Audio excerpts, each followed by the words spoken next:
नमस्कार, आप देख रहे हैं सी न्यूज भारत और मैं हूं आपके साथ ज्योति अरोड़ा। वक्त हो गया है न्यूज बुलेटिन का, जिसमें हम जानेंगे कि कहां सैनिक कल्याण बोर्ड के अधिकारियों ने सुने पूर्व सैनिकों के अभाव अभियोग और कहां बेसिक शिक्षा विभाग द्वारा दिव्यांगों को 262 उपकरण बांटे गए। इन तमाम खबरों को जानेंगे विस्तार से, तो आइए नजर डालते हैं इस वक्त की बड़ी खबरों पे। बेसिक शिक्षा विभाग के द्वारा दिव्यांगों को ब्लॉक जोहानागंज में 262 उपकरण बांटे गए। आजमगढ़ बेसिक शिक्षा विभाग के द्वारा जोहानागंज बीआरसी पर जोहानागंज खंड शिक्षा अधिकारी नीलम कुमारी की देखरेख में मुख्य अतिथि रमेश कनौजिया के द्वारा 262 दिव्यांग उपकरण वितरित किए गए। दिव्यांग उपकरण बांटने के बाद लोगों में खुशी की लहर भी दिखाई दी। आजमगढ़ से सी न्यूज संवाददाता सीबी भास्कर की रिपोर्ट। देवरिया जिले के बरहज और रुद्रपुर विधानसभा अंतर्गत बरहज के महन ग्राम सभा का बांध सरयू नदी के दबाव से सुबह 11 बजे के ओवरफ्लो होकर बहने लगी, जिसे देखते ही देखे बंधे को अपने आगोश में समा लिया। क्षेत्र में पानी भर गया तो वहीं राप्ती और गौरा नदी भी अपने पूरे उफान पर थी। पता चला कि रुद्रपुर तहसील के मदनपुर थाना के केवटलिया गांव तक बांध टूट गया, जिससे महीन, पकड़ी, मदनपुर समेत 200 गांव के लोग दहशत में आ गए। नदी के पानी के रौद्र रूप को देखते हुए कुछ अपनी जीवनचर्या की चीजों को तो कुछ अपने गांव से बाहर पलायन करने की तरफ बढ़ गए। वीडियो के माध्यम से देखा जा सकता है कि कैसे नदी का बांध को तोड़कर गांवों की तरफ पानी तेजी से बढ़ रहा है। मौके पर पहुंचे जिलाधिकारी जेपी सिंह ने पुलिस अधीक्षक संकल्प शर्मा को भी कटान स्थल का जायजा लेने के लिए 2 किलोमीटर पैदल चलकर जाना पड़ा। मौके की गंभीरता को देखते हुए जिलाधिकारी ने बाढ़ खंड अधिकारी को पानी को जल्द से जल्द गांवों में घुसने से रोकने का आदेश देते हुए जरूरी कार्यों को कराने का निर्देश दिया। हम लोग अभी जनपद देवरिया में केवटलिया बंधे के पास में हैं, जहां केवटलिया बंधा और जो महन गांव की सीमा की जो सड़क मिलती है उस पॉइंट पर करीब 2 किलोमीटर हम लोग को पैदल चलना पड़ा है। लेकिन इसमें ये देखा गया कि जहां बंधा ख़त्म हुआ है और जहां से गांव की सड़क वगैरह है जो ज्वाइंट था, वहां पे पहले ओवरफ्लो होता रहा है पिछले वर्षों में, लेकिन इस वर्ष में और इस बार विशेष रूप से पानी का दबाव बढ़ने से एक जगह करीब जैसा आप देख सकते हैं करीब 10-12 मीटर 15 मीटर में सड़क हमारी कटी है। तो उसमें अभी यहाँ पे बाढ़ कार्यखंड के लोग पहुँच गए हैं, जो उनके अधिशासी अभियंता है, इसमें पर्टिपाइन डाल के और फिर बाद में बोरी डाल के इसके पानी को बहाव को कम करेंगे और फिर उसको सैंड बैग से उसको सील करेंगे। तो हमें आशा है कि इसमें हम कल और परसों में इसके पानी के बहाव को रोक लेंगे और जल स्तर में अगर कोई और कटौती होगी तो उससे गाँव वालों को राहत मिलेगी। देवरिया से सीनियर संवाददाता मोइन खान की रिपोर्ट। हरदोई विकास भवन के स्वर्ण जयंती सभागार में आहूत बैठक में आयुक्त ग्राम विकास उत्तर प्रदेश GS प्रियदर्शी ने ग्राम विकास के क्षेत्र में HCL फाउंडेशन प्राइवेट लिमिटेड की टीम के द्वारा जनपद के कछौना सहित 11 ब्लॉकों में स्वास्थ्य, शिक्षा, पेयजल, कृषि, सोलर पावर, कुपोषण आदि के संबंध में कराए गए सुविधागत बदलावों की समीक्षा की। बैठक में HCL नोडल योगेश ने सामुदायिक परियोजना के अंतर्गत जनपद में किए जा रहे कार्यों के संबंध में विस्तार से जानकारी देते हुए बताया कि HCL 6 विभिन्न क्षेत्रों में अपना योगदान कर रहा है। बैठक में आयुक्त ने संस्था के द्वारा किए जा रहे नवीनीकरण और अन्य कार्यों की सराहना करते हुए कहा कि स्वास्थ्य केंद्रों का नवीनीकरण किया जाए और उप केंद्रों पर सोलर प्लांट लगाए जाएं और सभी स्वास्थ्य केंद्रों पर सुविधागत ढांचे के सुधार पर जोर देने के साथ सोलर पैनलों का नियमित रखरखाव किया जाए। इस अवसर पर मुख्य विकास अधिकारी आकांक्षा राणा, जिला विकास अधिकारी AP सिंह, CMO राजेश तिवारी, जिला सूचना अधिकारी और HCL प्रतिनिधि कीर्ति करमचंदानी भी उपस्थित रही। बैठक में अंत में जिलाधिकारी CD DDO ने आयुक्त को स्मृति चिन्ह भी भेंट किया। हरदोई से सीनियर संवाददाता जितेंद्र कुमार की रिपोर्ट। CLG की बैठक में त्योहारी सीजन में शांति और यातायात व्यवस्था बनाए रखने पर चर्चा की गई। CLG समूह की बैठक शुक्रवार को पुलिस कोतवाली परिसर में कोतवाली प्रभारी हरिनारायण मीणा की अध्यक्षता में हुई, जिसमें पुलिस उप निरीक्षक रामदीन शर्मा सहित CLG समूह के सदस्य आदि मौजूद रहे। बैठक में दीपावली के त्योहार पर आपसी भाईचारा और सद्भावना को, शांति का माहौल बनाए रखने और यातायात और कानून व्यवस्था को कायम रखने पर चर्चा करते हुए मौजूद सदस्यों ने कई सुझाव भी दिए। बैठक में सदस्यों ने बताया कि दीपावली के सीजन में चलते कस्बे के बाजार बाजारों में भारी वाहनों के प्रवेश पर प्रतिबंध लगाया जाए और गश्त व्यवस्था को भी बढ़ाया जाए। वहीं कई लोगों ने यातायात और सड़क दुर्घटनाओं को रोकथाम के लिए बयाना के मुख्य सड़क मार्गों और बाजारों में हो रहे अतिक्रमणों को हटाए जाने का सुझाव देते हुए बताया कि कस्बे के स्टेट हाईवे की हालत तो ये है कि उस पर कई बिल्डिंग मटेरियल कारोबारियों और अतिक्रमण कर मार्ग को आधा चौड़ा नहीं छोड़ा है। आगामी आने वाले त्योहार धनतेरस, दीपावली और रोड पूजा को मद्देनजर रखते हुए आज पुलिस थाना बयाना के परिसर में CLG व सुरक्षा सखी और मीटिंग में सदस्य चर्चा की गई। बयाना थाना क्षेत्र में और कस्बे में शांतिपूर्वक त्योहार मनाए जाएं, इसके लिए पुलिस व्यवस्था के संबंध में चर्चा की गई। लोगों से ये जो है शांतिपूर्वक त्योहार मनाने की अपील की। ठीक है। भरतपुर से सीनियर संवाददाता लोकेंद्र शर्मा की रिपोर्ट। बयाना के पंचायत समिति सभागार में शुक्रवार को सैनिक कल्याण बोर्ड की ओर से आयोजित शिविर में पूर्व सैनिकों और उनके परिजनों के अभाव अभियोगों की सुनवाई कर उसके समाधान का भरोसा दिलाया गया। शिविर में जिला सैनिक कल्याण अधिकारी कर्नल मुदित शर्मा ने पूर्व सैनिकों और उनके परिजनों को उनके हित में चलाई जा रही विभिन्न कल्याणकारी योजनाओं की जानकारी देते हुए राज्य सरकार की ओर से चलाई जा रही योजनाओं की जानकारी दी और विभिन्न योजनाओं से संबंधित परिवाद और आवेदन पत्र भी तैयार कराए। शिविर में पूर्व सैनिक संघ के अध्यक्ष बलराम कामत, प्रेम सिंह शिवदान समेत कई लोग मौजूद रहे। जय हिंद, मैं बलराम कामत, अध्यक्ष पूर्व सैनिक संघ बयाना। आज हमारे जो पूर्व सैनिक और वीर नारी विधवाओं की जन सुनवाई के लिए जिला सैनिक कल्याण कार्यालय अधिकारी भरतपुर से कर्नल मुदित शर्मा और उनकी टीम अपने पंचायत समिति सभागार बयाना में उनका मौके पर ही निस्तारण किया समस्याओं का, और जिनकी जैसी समस्या थी उनका तुरंत वहीं पर निवारण किया, और बाकी जो जिनकी जो समस्याएं रहीं जैसी तो उनको आगे जो कार्य करने के लिए प्रेरित किया, और जो हमारी जो केंद्र और जो राज्य सरकार की जो योजना है उनसे अवगत कराया। जय हिंद। भरतपुर से सीनियर संवाददाता लोकेंद्र शर्मा की रिपोर्ट। बांका के चांदन प्रखंड क्षेत्र के अंतर्गत दक्षिणी बारने पंचायत के पंचायत भवन में शुक्रवार 14 अक्टूबर को चांदन वीडियो राकेश कुमार की अध्यक्षता में SLWM ग्रामीण स्वच्छता और अन्य योजनाओं की पत्रांक 799 के आलोक में समीक्षात्मक बैठक आयोजित की गई। बैठक में मुख्य रूप से दक्षिणी बारने पंचायत के मुखिया तुलसी रजत, पंचायत सचिव Nageshwar Kumar Yadav, data entry operator Rahul Singh, विकास मित्र दिलीप कुमार दास के अलावा दक्षिणी बारने पंचायत के उप मुखिया सुजीत रमानी, पंचायत वार्ड सदस्य प्रतिनिधि अशोक मंडल, रंजीत गुप्ता, विकास पंडित, केवल दास, शिल्पा देवी, महेंद्र बास्की, मोहन यादव समेत कई सदस्य शामिल रहे। बैठक के दौरान वीडियो राकेश कुमार ने ग्रामीण स्वच्छता पर चर्चा की और अतिशीघ्र ग्रामीण स्वच्छता कर्मी बहाल करने की निर्देश भी दिए, और वीडियो ने पंचायत की योजनाओं की प्रगति की समीक्षा कर विकास में प्रगति लाने के निर्देश दिए। साथ ही उन्होंने बताया कि मुखिया और वार्ड सदस्यों की तालमेल नहीं रहने से विकास कार्य योजना बाधक बना हुआ है, जिससे तत्काल कार्यकारिणी बैठक कर योजना चयन करते हुए विकास कार्य को प्रगति प्रदान करनी चाहिए। सर, आज जो बैठक हुई थी किन विषयों पर चर्चा हुई थी?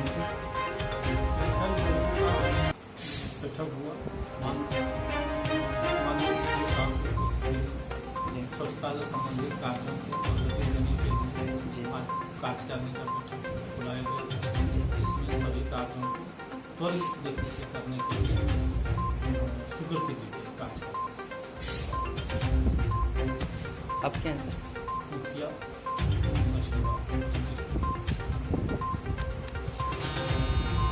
सर, इस परिप्रेक्ष्य में जानना चाहेंगे आपसे। देखिए, इनका भी द्वारा निश्चित किया गया था कि थोड़ा सा वार्ड के बीच में थोड़ा सा सामंजस्य विभिन्न कामों से बन नहीं पा रही है। जी, हमें लगा कि नहीं, ग्राम पंचायत में जाकर के बैठक करना वार्ड मेंबर के साथ भी बहुत आवश्यक है, क्योंकि ग्राम पंचायत में जो कार्यकारिणी के साथ बैठक नहीं होने का हमारी योजनाएं प्रभावित हो गई।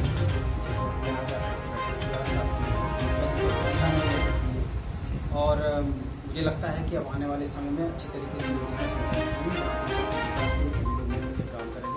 आज खास करके हम लोगों ने SLWM जिसके तहत ही प्रत्येक वार्डों में सफाई होनी है, कभी कचरा प्रबंधन होना, उसके लिए काम होना है, तो उसके लिए पूरी तरह से सहमति व्यक्त की गई। उसमें जो भी खर्च किया जाना है उसके लिए प्रस्ताव पारित करते हुए ये निर्णय लिया कि हाँ जो भी खर्च हो उसको करें। और अन्य योजनाएं हैं, चाहे वो 15वीं वित्त की हो या 6वीं वित्त की हो, उसका भी काम होगा और पंचायत के विकास के लिए सबको मिलकर के काम करें।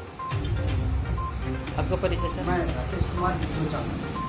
Thank you sir. बांका से सीनियर संवाददाता सरोज कुमार की रिपोर्ट।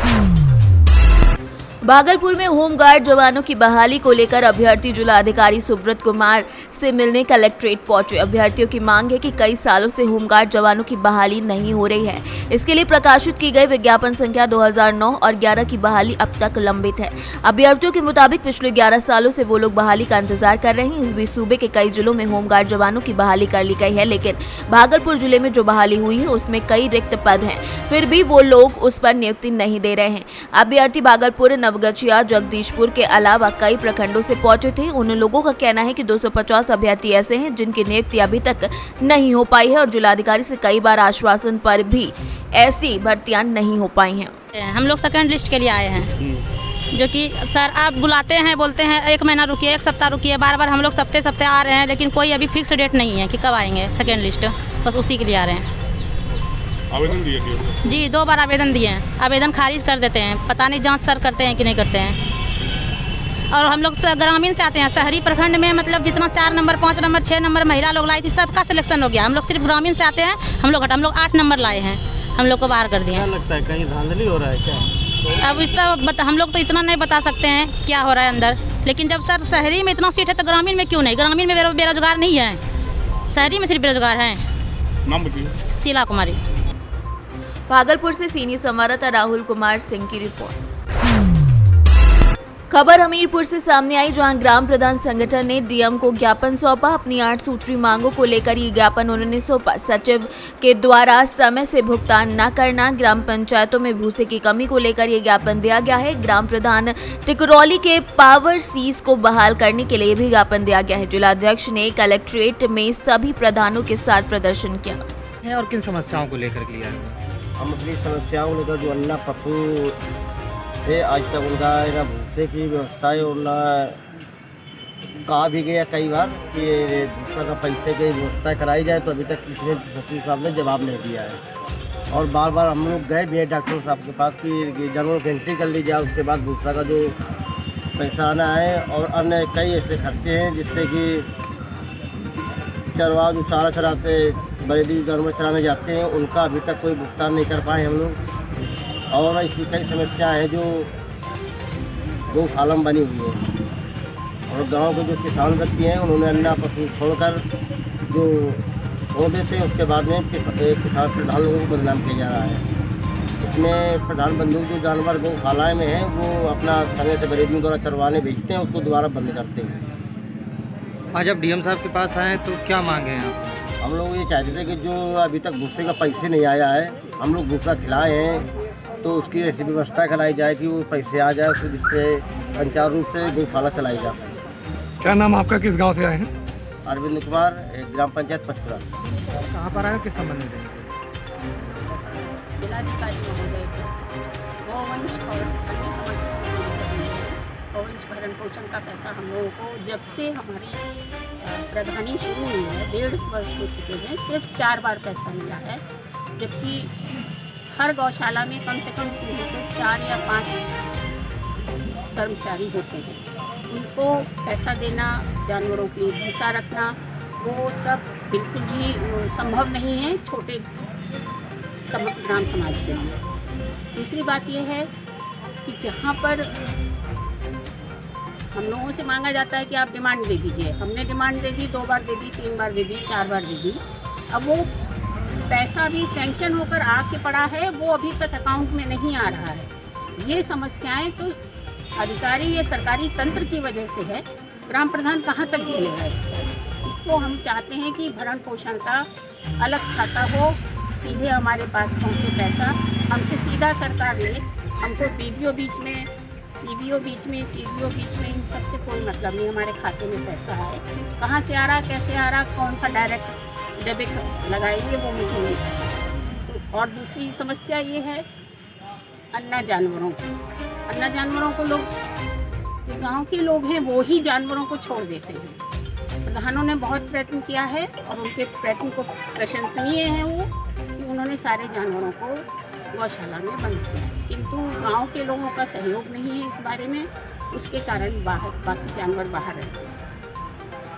क्या नाम है आपका, क्या पद है? मैं नीता सिंह ब्लॉक से अध्यक्ष हूँ, मझगमा के प्रधान। हमीरपुर से सीनियर संवाददाता अवधेश राजपूत की रिपोर्ट।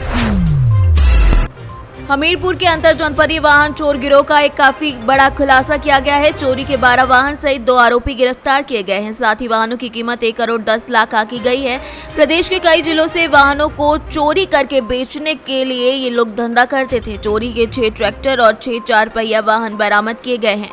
पुलिस को इस दौरान बड़ी सफलता हाथ लगी है। घटना के संबंध में बताना चाहेंगे कि एक मनीष राजपूत जो थाना क्षेत्र जरिया के ग्राम मसलमा का रहने वाला है, ये एक वाहन चोरी के गैंग का संचालन कर रहा है और ये लखनऊ के आसपास अयोध्या या फैजाबाद जनपदों से और उनके आसपास से इसने काफ़ी वाहनों को चुराया और अपनी साथियों की मदद से इनको लगातार बेचा था। इन्होंने कुछ वाहनों को इकट्ठा किया जिसमें 6 ट्रैक्टर थे और इसमें स्कॉर्पियो, बोलेरो, कुछ कार थी और इन्होंने बुंदेलखंड एक्सप्रेस के बाद करौंदी गांव में इसको जमा कर रखा था। लेकिन मुखबिर खास से ये सूचना मिल गई, इस पर इंस्पेक्टर जरिया और उनकी टीम ने इन अभियुक्तों को गिरफ्तार कर लिया।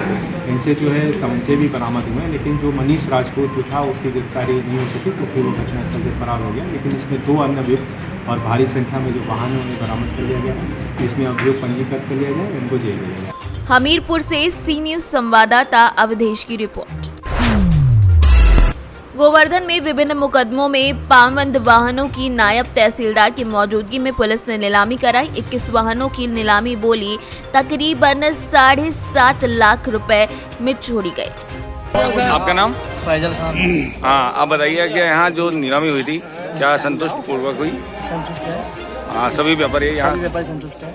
प्रशासन ने कोई भी यहाँ पार्शलिटी वगैरह? प्रशासन का बहुत बड़ा रहा है, सीओ साहब बहुत अच्छे आदमी, सीओ साहब बढ़िया आदमी है, अधिकारी आज तक देखे नहीं। पहली बार ऐसी नीलामी पहली बार देखा। ये नीलामी 5 लाख में होती है, सीओ साहब की मेहरबानी है, 7,70,000 में हुई है। क्या नाम है आपका? नईम कुरैशी। कहाँ के निवासी हैं आप? राया के। जैसा कि आज यहाँ पे नीलामी हुई है कबड्डी की जी, इसमें लास्ट बोली आपने लगाई है, कितने की लगाई आपने? 7,70,000। तो आप इस नीलामी से संतुष्ट हैं? संतुष्ट है। और सभी व्यापारी आपके संतुष्ट हैं? सबने बोली लगाई। जैसा कि यहाँ पे आज वाहन नीलामी की गई है, इसके बारे में क्या कहना चाहेंगे? हमारे यहाँ आज जो नीलामी थी, कंडम और निष्प्रयोज्य वाहन थे, कुछ लावारिस वाहन थे, कुछ मान मुकदमाती थे, कुछ MB एक्ट के थे, जिनमें 6 पहिया के एक ट्रक था 10 पहिए का, 2 पहिया के 6 गाड़ियाँ और 3 पहिए का एक टेम्पू, 4 पहिए के 13 गाड़ियाँ थीं। इनकी कुल कीमत 7,70,000 में नीलामी हुई है। GST व्यापारी 18% अलग से। मथुरा से सीनियर संवाददाता विष्णु शर्मा की रिपोर्ट। फिलहाल इस बुलेटिन में बस इतना ही। देश दुनिया की तमाम बड़ी खबरों के लिए देखते रहिए सी न्यूज़ भारत।